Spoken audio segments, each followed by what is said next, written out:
Good night, everyone. Getting ready to go, baby. You can see it in the OneDrive. Okay.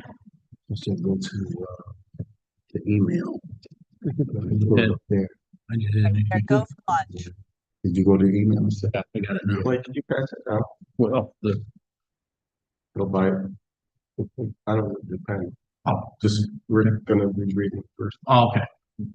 I didn't realize. Is it there? It's very simple. So you can read it. Thank you. You should have it. Keeps going across all the time. There it is. On the other thing. Go back to your no. Maybe. If you said we're live, I missed it. I apologize. Yes, we are go for lunch. Okay, thank you. Good evening and welcome to the July 23rd, 2025 Henrietta Town Board meeting. I'd like to call the meeting to order. Please call the roll. Councilmember Page, Aye. Councilmember Belanca, Councilmember Barley, Hi. Councilmember Stafford, Aye. Supervisor Schultz. Aye. We'll begin the meeting with the silent prayer followed by the Pledge of Allegiance to the flag.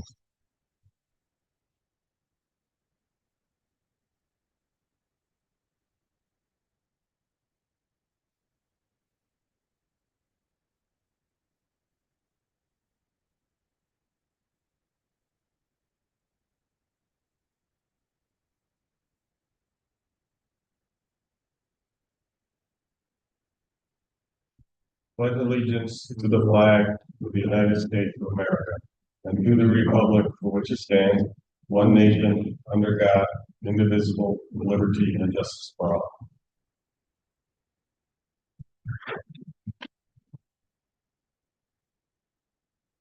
I get a motion to approve the minutes. Yes, I make a motion to approve the minutes from July 2nd, 2025. Second. Any discussion? Hearing and seeing none, please call the roll. Councilmember Page, Aye. Councilmember Barley, Aye.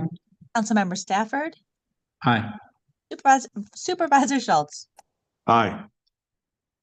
Mr. Supervisor and fellow board members, I have resolution number 13-269.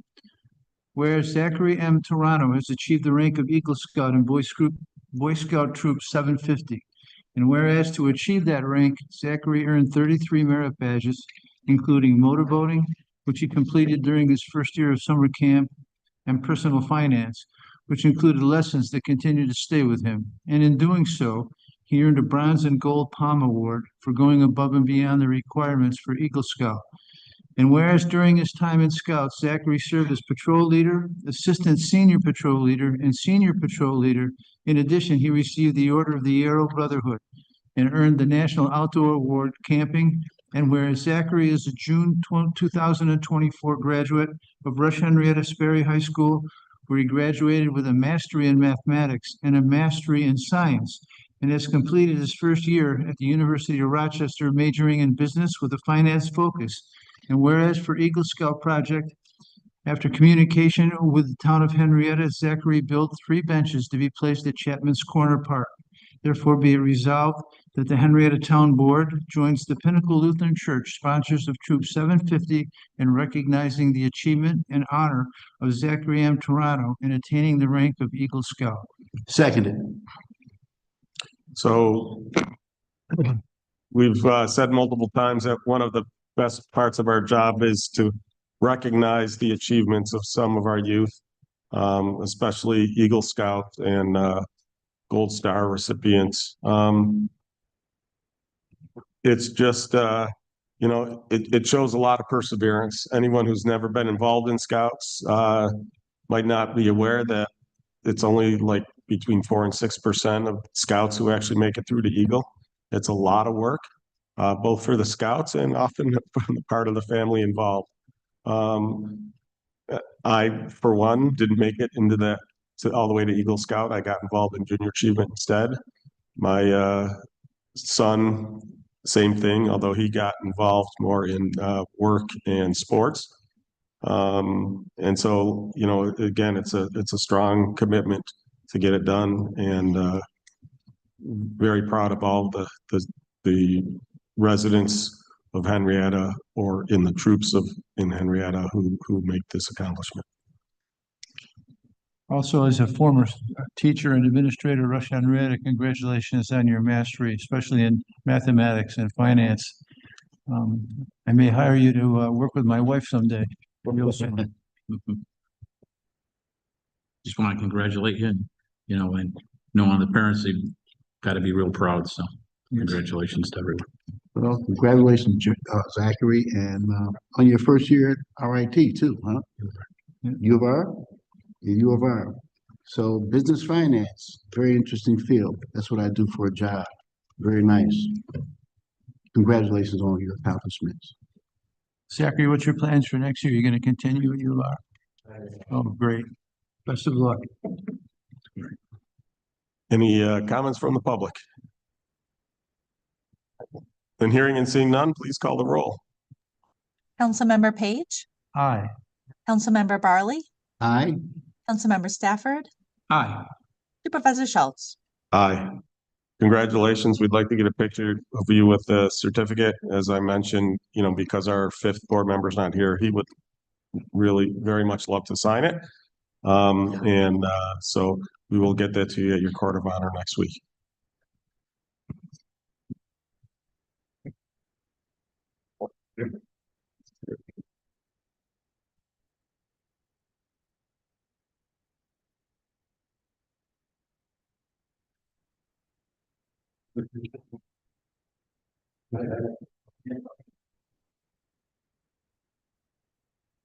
You love games a lot. The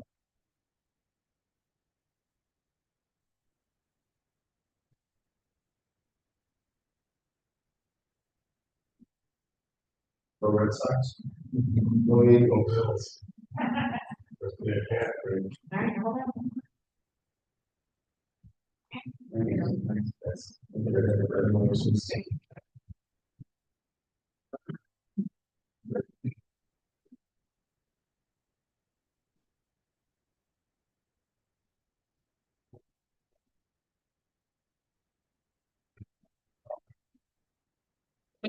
Those are all taken with parents. If you could share those with the town, we can add it to the minutes.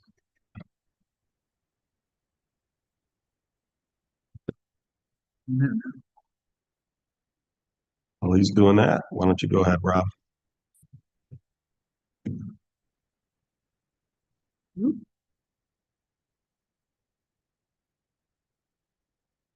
Supervisor Schultz and fellow board members, I have resolution 13-270-2025. Whereas the Henrietta Public Library Friends and Foundation, Inc. has donated $250 to the Henrietta Public Library for outreach, event supplies, and whereas a check in the amount of $250 was received by the library director. Therefore, be it resolved that the Henrietta Town Board acknowledges this donation and thanks the Henrietta Public Library Friends and Foundation Incorporated for the generosity. Second. So the Friends Foundation does a lot for our library. They continue to do a lot, and we're very appreciative of all they do. Other comments? Hearing and seeing none, please call the roll. Councilmember Page, Aye. Councilmember Barley, Aye. Councilmember Stafford, Aye. Supervisor Schultz. Aye. Fellow board members, I have resolution 13-271, 2025. Whereas the Summit Federal Credit Union has donated $250 to the Henrietta Public Library for a summer event, and whereas a check in the amount of $250 was received by the library director. Therefore, be it resolved that the Henrietta Town Board acknowledges this donation and thanks the Summit Federal Credit Union for their generosity. Second. So Summit is quite involved in their community and makes a lot of donations to the town, especially for programming, whether at the library or at the recreation. So we very much appreciate all they do for us. Yes, we do. Any other comments or? Statements, hearing none. Please call the roll. Councilmember Page, Aye. Councilmember Barley, Aye. Councilmember Stafford, Aye. Supervisor Schultz. Aye. Next up, we have a public hearing for special use permit application number 2025-022, Swerven's Fab House, 350 Commerce Drive, to operate a vehicle welding, fabrication, and repair shop specializing in research and development of performance parts. Do we have the applicants online?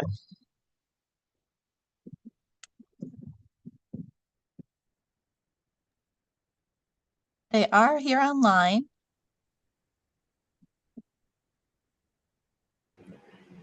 Yes. Please Please introduce yourself and your relationship to the project. Hello, my name is Irvin Abdick. I am the sole proprietor as well as the only employee at my business, Swerven's Fab House. I am currently located in Farmington, New York, and looking to move to the 350 Commerce Drive location.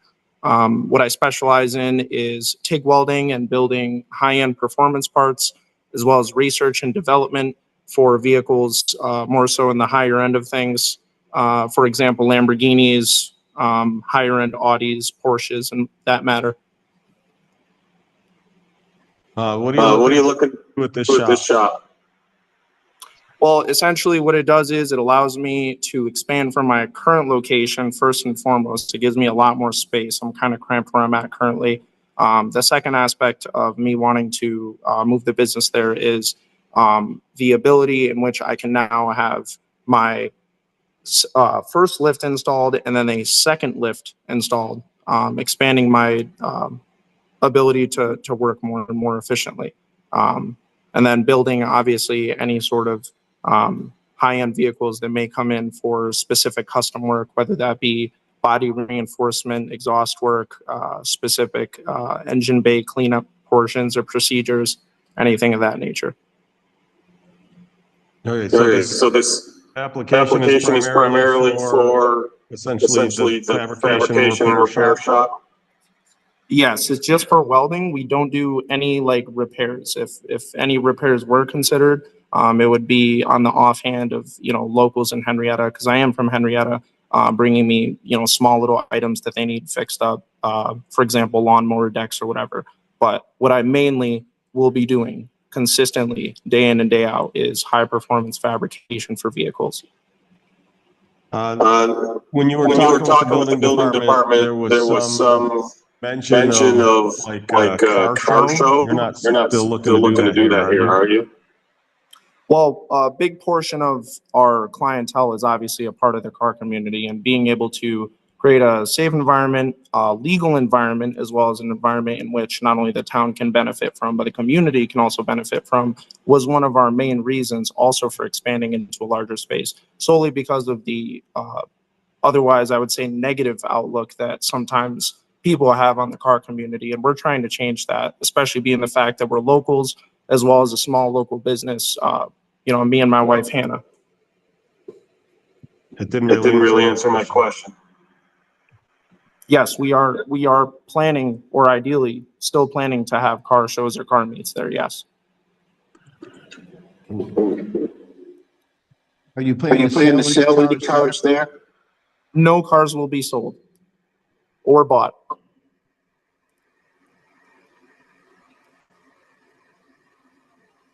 I see the car show a bit problematic. Let me look something up.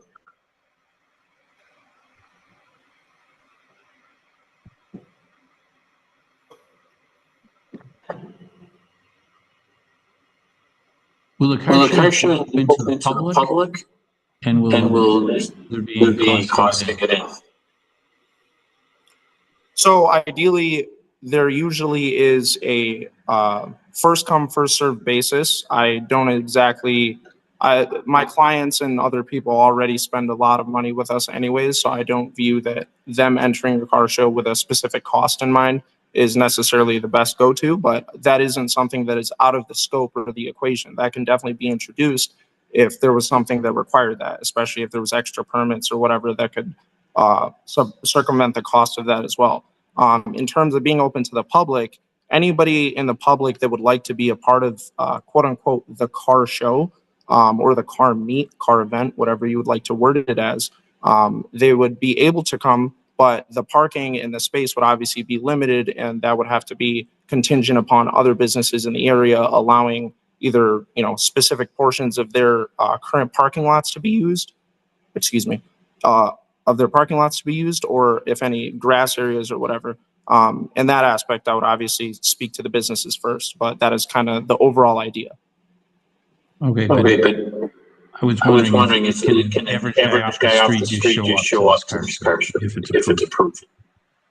Yes, they can. They would have to follow all the same rules and everything. But yeah, if you were just walking down the street and you saw the car show and you were interested, you could definitely come by. So So I think we're gonna have to table a decision on this because nothing in your plan has a layout for a show. Or how you're gonna deal with the crowds. What do you have for restrooms, things like that. This is really just about the fabrication and repair shop. And so I don't really see how we could possibly rule on the car show portion of this. Okay. Well, we can always revisit that. I'm open, obviously, to discussion and making sure there's certain parameters in place and guidelines that we can follow. More or less, the special use permit for actually having the business still running, so we can, you know, pay our bills and obviously survive. I'd like to get that approved if possible. Okay, so if you could silence your mic while I'm talking, because we're getting this strange echo back from your system. So what we can do is we can act on this special use permit. But you would be required, if you wanted to add the show later, you would be required to file a second special use permit application separate. I do think the second application for the same site is at a reduced cost. But again, if we rule on this one, I'm going to put the condition that it does not include approval for a auto show at this time. Is that some way you'd like to go forward with? Yes, absolutely.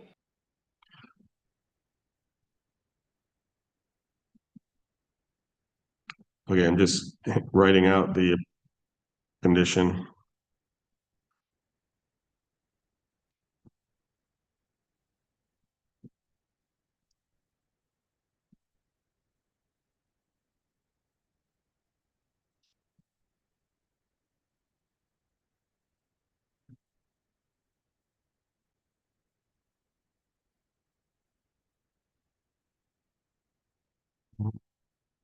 So I have this approval is for the welding, fabrication and repair shop only, no car shows.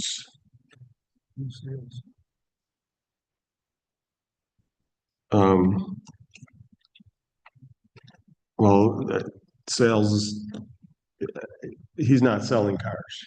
This isn't for that, but I can't say no sales because I assume he might be selling parts.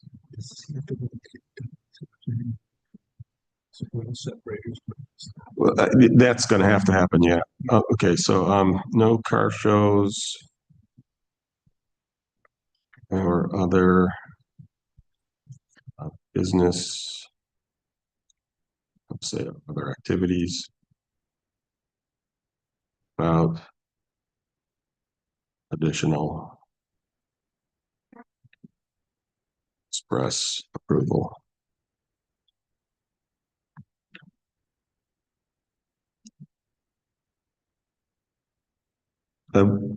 So you would ask a question with regards to whether there was an oil separator, Rick. Yep. I suspect looking at this building that it already has one. But if not, our building department would make sure that's the case. So I don't know that I necessarily need to make that a condition of the approval, but if you want something in there, I can add it. So what I wrote is This approval is for the welding, fabrication, and repair shop only. No car shows or other activities are permitted without additional express approval.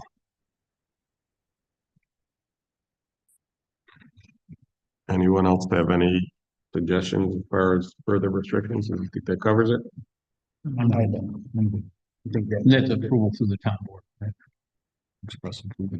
Yes, well, so there are a few activities that don't require a special use permit. So, but they would have to get it from the building department. So that's why I didn't not, the car shows, they would basically say, if they came in for the car show, you have to go get the special use permit, so. Okay. Wanted to double check. Yep.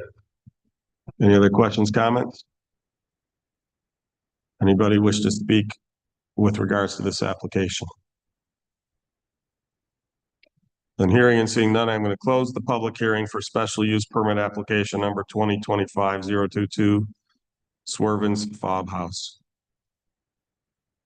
Fellow board members, I make a motion that we approve special use permit application number 2025-022, Swerven's Fob House, 3050 Commercial Drive, to operate a vehicle welding, fabrication, and repair shop specializing in research and development of performance parts. This approval is for the welding, fabrication, and repair shop only. No car shows or other activities are permitted without additional express approval. I will add violation of this clause could result in the revocation of this special use permit. Second. I think I heard Rob first. Any further discussion? Hearing and seeing none, please call the roll. Councilmember Page, Aye. Councilmember Barley, Aye. Councilmember Stafford, Aye. Supervisor Schultz. Aye. Congratulations. You know, again, if you want to, so you can move forward with your base, getting the final building improvement or approvals for your core business. And then if you want to come in later to try to set up the car shows, again, you are welcome to do that through a separate special use permit application. Thank you. Absolutely. I look forward to working with you guys very closely in the future because I do believe that through the partnership of not only local law enforcement, the town, and the local community, we can definitely change the outlook of not only cars, but as well as the car scene. Great. Thank you. Welcome to Henrietta. Thank you. Mr. Supervisor and fellow board members, I have resolution number 13-272, 2025, to approve and or ratify the following agreements. Second. Any discussion? Hearing and seeing none, please call the roll. Councilmember Page, Aye. Councilmember Barley, Aye. Councilmember Stafford, Aye. Supervisor Schultz. Aye. Mr. Supervisor and fellow board members, I have resolution 13-273, 2025, to authorize bills payable and any associated contracts or agreements for July 8th, 2025 through today, July 23, 2025. Second. Any discussion? Well, it was about $2 million worth of bills there. And I think half of them were six different bills, a lot of road work. I know Linda sent me an email, but I'm not about to Yeah, I was gonna, switch out of here. that's what I was, But Dolomite, well, you know, there was a couple very large ones in there, 600,000, 400,000. So there was several in there. So, but about 6 of them made up half of all the bills. yeah, I'm trying to pull up that email.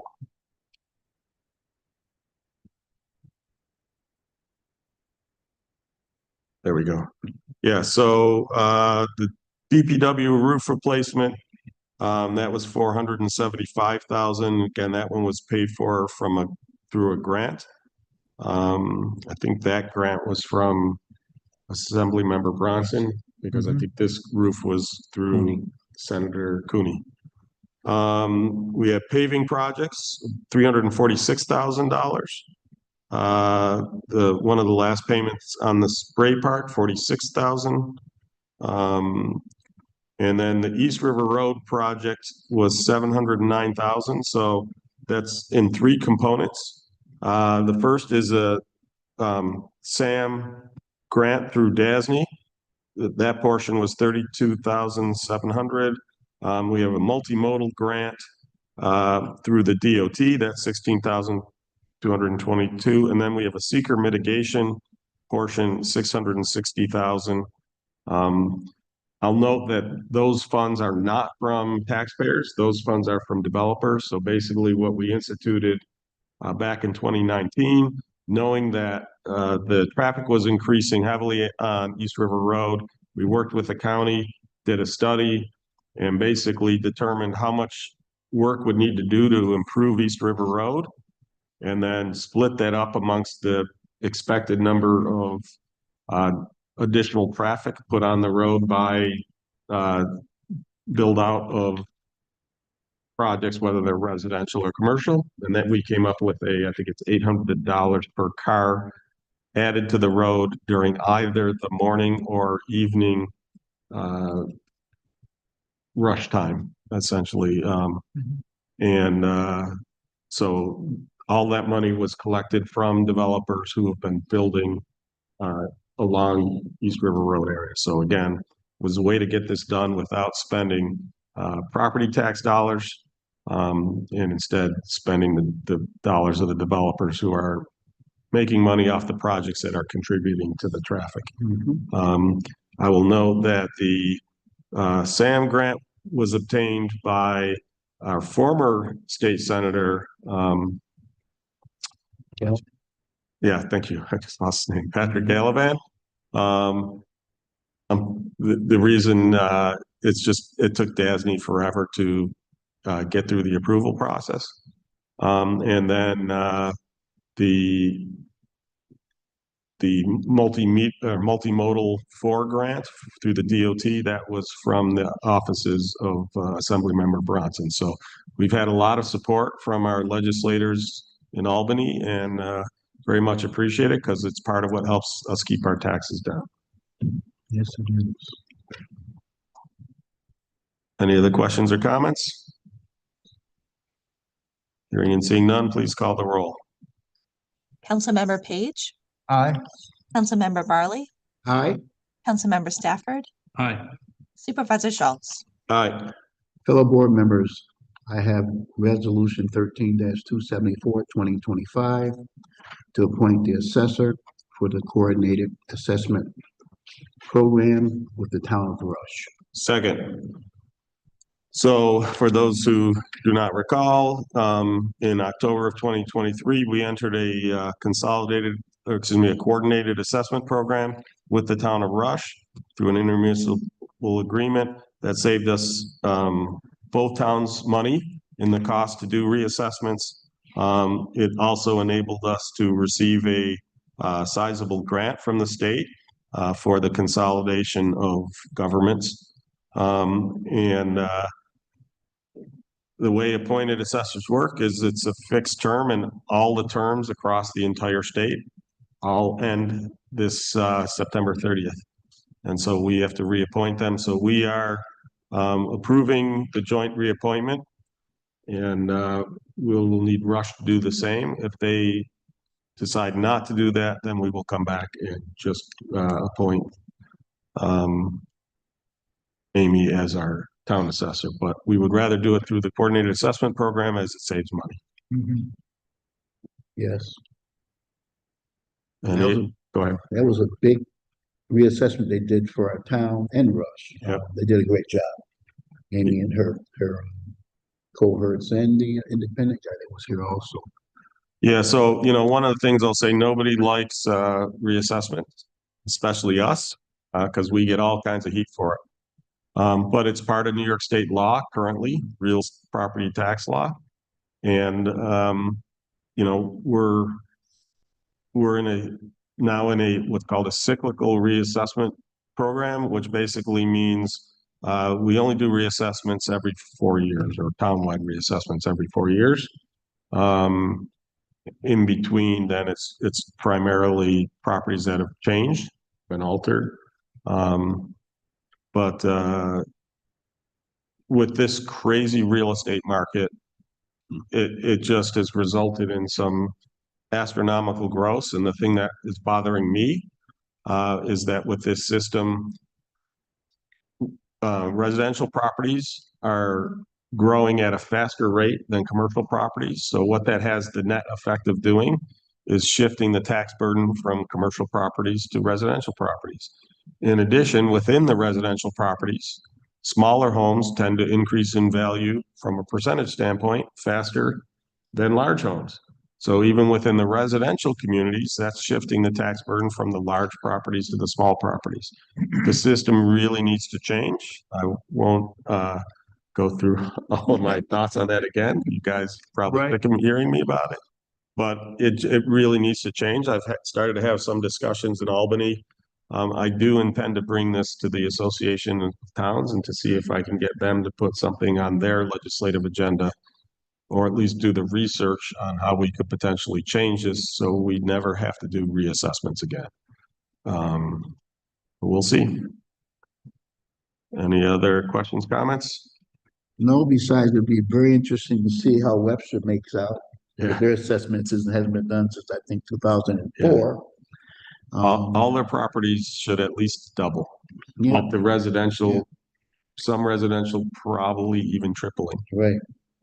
So, Since '04? So thank God we have been getting our Yeah. assessments done in a timely manner instead of what's gonna happen in Webster, which is gonna be shocking. right. The other thing that happens because of that, because Webster is at about 50% of their value, any discounts that they're entitled to from the states, it gets cut in half. So that has a double effect on seniors who, you know, their senior limited income exemption Right. cut in half. All right. Hearing and seeing nothing further, please call the roll. Councilmember Page, Aye. Councilmember Barley, Aye. Councilmember Stafford, Aye. Supervisor Schultz. Aye. Fellow board members, I have resolution 13-275, 2025 to make a seeker determination and issue a positive declaration for the Canal Side LWRP and PUD projects. Second. So we don't do very many POS decks. Positive declaration means that there are still potential adverse environmental impacts. And the reason for that is with a project this large, it's going to require a lot more research than is normally done as part of a standard seeker review. And so by issuing a positive declaration, we're saying that we want this to go to an environmental impact statement. And so we're specifically doing what's called a generic environmental impact statement. And what that means is we don't have necessarily all the specific implementations that are going to be there, but we are going to use ones that are representative of what the project is looking for. So this is specifically with review to the Canal Side Park and Towpath Village. We know that portion, but as part of the broader planned unit development that the JCC would like to do, we're getting some examples of, here are some sample, similar housing projects that have been done elsewhere and that would be a good fit for this location. We'll be looking at traffic impacts, neighborhood impacts, noise, you name it, we're going to be looking at it. So that's probably at least 6 months more in the process. I would say next winter or spring will be likely when we will hopefully have finished this. The output of this, in addition to the Canal Side project that we're doing for the LWRP, which is, by the way, Local Waterfront Revitalization Program, We are also looking at creating a planned unit development. We have one other planned unit in development in town, that is Riverton. And so the idea is we would lay out and create a master plan. And when I say we, I mean whoever the project, the folks from the JCC, whoever takes the lead on that. They would create a master plan for this proposed development, and we would review that. It'll be us, the planning board, conservation board. There'll be a lot of folks involved in that. Once it's fully through and all set to go, we then approve or deny it. If we approve it, it gets put into our town code under the planned unit developments. And then basically what happens is developers, if they come in and they're building according to that master plan, they can essentially go right to the planning board and or building department. If they are deviating from that plan, they have to come in front of the town board to get a special use permit. It's a little bit different than normal special use permits. In this case, we have to make the determination, how well does this modification align with the original plan? Is it too far of a deviation that it's going to create some of the issues that we've specifically identified as part of this EIS and therefore be problematic? And so if we determine that, okay, it's a change, but it's close enough, then they can get approval. If we say it's too much of a change, then it gets denied. So the advantage of that is, for those who are unaware, the JCC property spans the town border. So the majority of this property is in the town of Henrietta, but the northern portion is in the town of Brighton.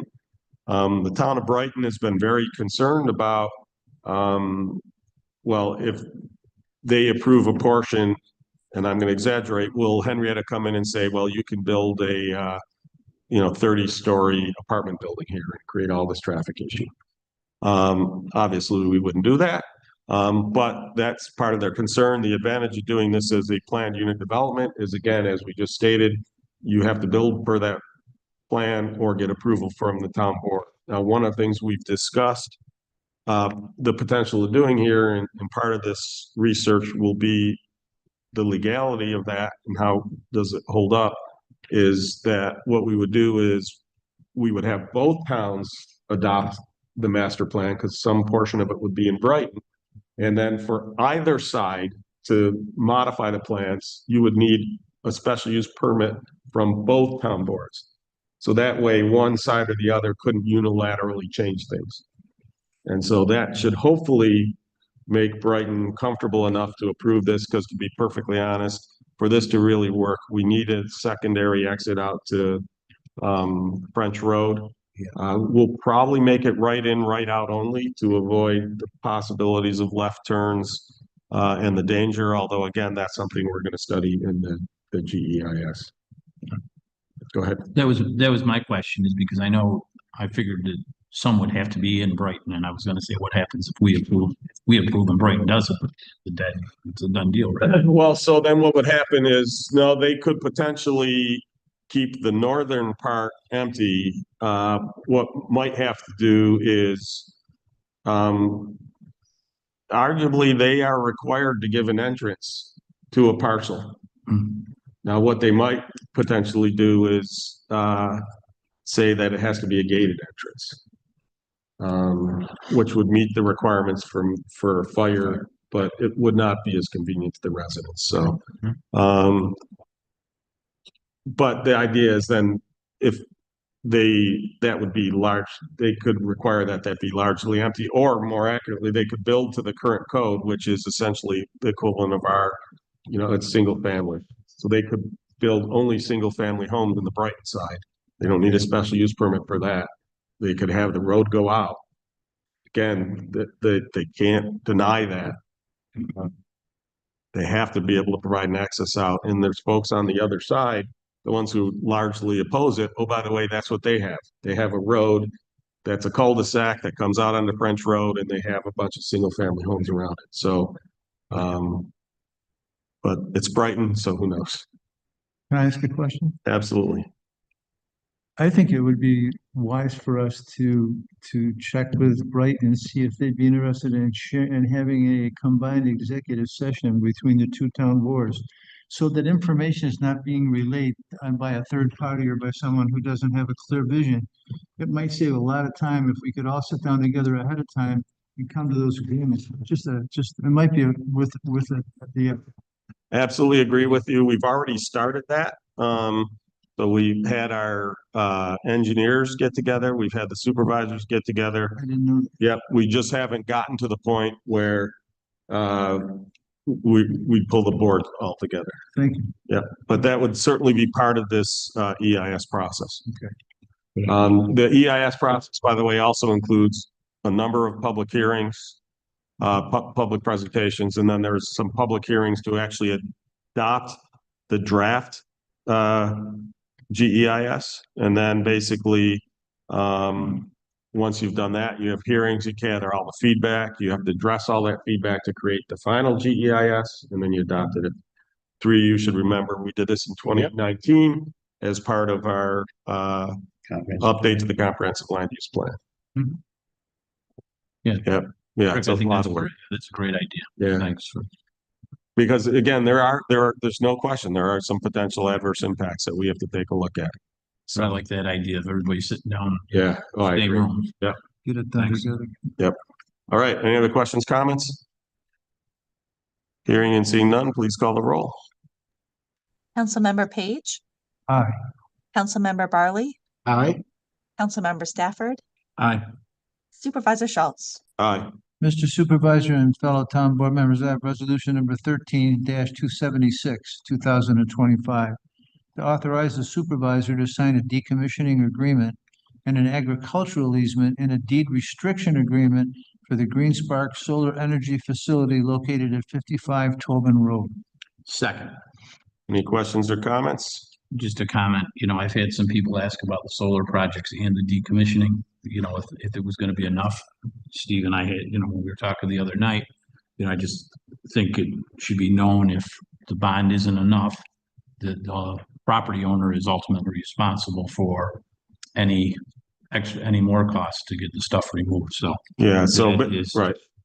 Yeah, so as Mike said, basically what happens is if the solar company goes under, disappears, whatever, and abandons the project, we would then basically send a notice to, assuming they can't find someone to buy it and take over the project, we would then send a notice to decommission. We would exercise that bond. We would hire someone to do decommissioning. As with any property maintenance issue, if there are any costs incurred by the town, in this case, not covered by the decommissioning grant, those go onto the property owner. So when we talk with the property owner, when they come and talk to us, we let them know about that. So hopefully they've received enough payments from the solar company to cover that. And if they want to say we want some guaranteed up front, that's up to them. But as Mike said, the key to it that Mike was asking about when we were talking about this is it is not borne by the other taxpayers in town. Any other questions, comments on that? Thanks for bringing that up, Mike. All right, hearing and seeing none, please call the roll. Councilmember Page, Aye. Councilmember Barley, Aye. Councilmember Stafford, Aye. Supervisor Schultz. Aye.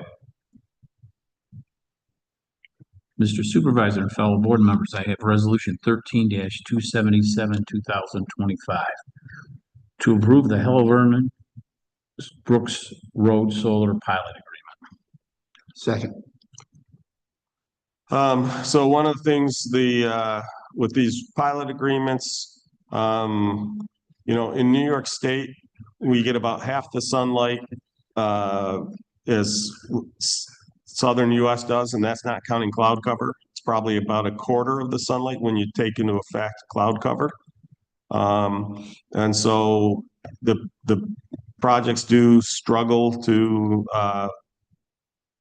make money off of the project, especially since they have to essentially rent the land from the property owners. So one of the things we've done is, we have a standard pilot agreement, that saves them money in taxes. And some people sometimes ask me, well, what would we get if we didn't have this pilot project? And my answer is usually zero, because they typically do not do these without pilots or some other type form of exemption. I will note that the pilot only covers the school, town, and county. The special districts actually still get their full tax amount. One of the things that we do with these is, we have a clause, because this started originally with Marketplace Mall when I was first in office. We approved a modification to their pilot. It was a year we were doing reassessments, and they filed a certiorari action on their assessment, which is crazy because their taxes aren't covered by the assessment. Their taxes are covered by the pilot agreement, yet it costs the town money. So I told them, hey, unless you want us to revert to the original pilot, which would have had them paying a lot more because that original pilot was put in place when malls were really prosperous. I said, you better withdraw this action. And they did. And ever since then, for these pilots, we have in there a clause that says they're not entitled to file a certiorari action, to challenge their appraisal or file a certiorari action during that time. I will note that does not apply to the underlying property. So the way these work, there's kind of an overlaid parcel on top that encompasses just the solar, and that's what the pilot covers. The ground underneath and the rest of the farm, that is taxed separately. And so those property owners still pay their normal taxes. If we ever reassess their house or their farm property and they don't agree with it, they are entitled to challenge it. It's just the solar company is not entitled to challenge the utility equipment, because that's essentially, they're being taxed as essentially as a utility equipment, which are handled a little bit different than everything else. But we actually were going to be doing a second agreement, but I noticed that one when we went to look through it to add it to their agenda, I noticed they had struck that provision. So we didn't have enough time to go back and get them to put it back in, so we just pulled it from the agenda. But that'll probably be on next meeting. Okay. But like I said, myself and the assessor are adamant, because again, it costs taxpayers money to challenge those in court. And it makes no sense for a little bit of savings off of their fire tax. Right. Eventually, it just makes no sense. We have anybody online from the solar company? I do have one question. I doubt it, but maybe. Is there anyone from Green Spark? Is this Greensburg? Oh, I'm sorry. This one's Hanoverian. Green Spark was the last one. Is there anyone from Hanoverian? Yeah, Yeah. What was your I was question? just, I might I was know. just curious with the pilot, are they required to use local labor? I don't know that, but I will ask. I don't remember what we put in as the pilot. It's distinctly possible because you were part of it was this original board with Scott Adair that put the first pilot together. So I don't remember. I know it's distinctly possible it's in the pilot. I don't know that answer though. Okay, thanks. But I will look that up. I do know the one project we had to date was local labor. But I don't know if it's a requirement, but I will look that up. Any other questions, comments? Nope. Hearing and seeing none, please call the roll. Councilmember Page, Aye. Councilmember Barley, Aye. Councilmember Stafford, Aye. Supervisor Schultz. Aye. Supervisor Schultz and fellow board members, I have resolution 13-278, 2025, to authorize the Director of Information Services to sign an intergovernmental agreement with New York State for endpoint protection and response services. Second. So basically, the state is put together an agreement for high-end cybersecurity protection. It's basically you have to enter into the agreement. That's what we're doing. Hopefully, they will continue to finance it, and we won't have to pay for that software. But I'm not sure how long that will go, but certainly for this year, again, it's a stronger software and it's less cost. So Yeah. let's do it. And just to add, if we were told if they do start charging, we have the option to opt out. That is correct. Yep. Yeah, for free, and It's for free. it's CrowdStrike. Yeah. it's good software for protection, so that's a great deal. Yeah. Yeah. So I'm very much appreciative to the state for doing this. Yep. Any other questions, comments? Hearing and seeing none, please call the roll. Councilmember Page, Aye. Councilmember Barley, Aye. Councilmember Stafford, Aye. Supervisor Schultz. Aye. Fellow board members, I have resolution 13-279, 2025 to authorize the Henrietta Town Court to have a deputy clerk. Second. So that request was originally put in 2018. Which tells you how long it takes to get through civil service, whether in Albany and or Monroe County. We've actually had the position there. I think they were going under another name, but they were essentially a deputy clerk, but I'm not clear why. We had a similar thing when we wanted our third deputy town clerk. Even though New York State town law expressly states that a town our size can have up to 3. Yeah. It took 4 to 5 years to get approval for the third one. So until such time, they were essentially acting or probational. So glad it was finally approved. Any other questions, comments? Hearing and seeing none, please call the roll. Councilmember Page, Aye. Councilmember Barley, Aye. Councilmember Stafford, Aye. Supervisor Schultz. Aye. Mr. Supervisor and fellow board members, I have resolution number 13-280, 2025 to acknowledge receipt of the June 2025 revenue and expense reports. Second. Any questions or comments? Hearing and seeing none, please call the roll. Councilmember Page, Aye. Councilmember Barley, Aye. Councilmember Stafford, Aye. Supervisor Schultz. Aye. Mr. Supervisor and fellow board members, I have resolution 13-281, 2025 to hire personnel and approve the attendance incentive pay. Second. So I'll just note, by the way, if anyone asks, no, elected officials are not entitled to incentive pay. We get paid exactly what is in the budget. Any other questions, comments? Hearing and seeing none, please call the roll. Councilmember Page, Aye. Councilmember Barley, Aye. Councilmember Stafford, Aye. Supervisor Schultz. Aye. That concludes our resolutions. Do we have any committee or miscellaneous reports from the board? Do we have any additional discussion items or comments from the public? We have one public here.